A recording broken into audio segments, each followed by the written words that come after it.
флоу. У меня можно все-таки положить 90% того, что я читаю, на бит, и оно будет звучать.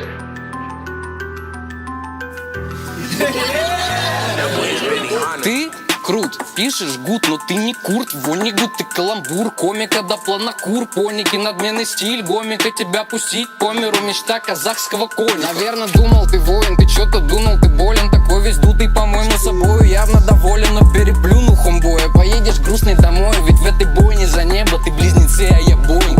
И я сожгу тебя к хренам, поставлю дома твой прах, ведь так люблю я по утрам запах напалма ветра. И для меня ты минимум какой-то мятый винни-пух, а мне так радует мой люд, кричат виваты королю. Это словесный миниган, вокруг военный полигон, из-за завесы баррикад, таких тут много полегло. Интеллигент, элегант, иммигрант, нелегал, кто-то в легенды на века, кто-то собака на бега. Зачем я разберу на щепки, следа не видать, и тишина в нашем общении вообще не беда. Ведь для МС в порядке вещей выступить так, что в помещении все башкой качают и без бита.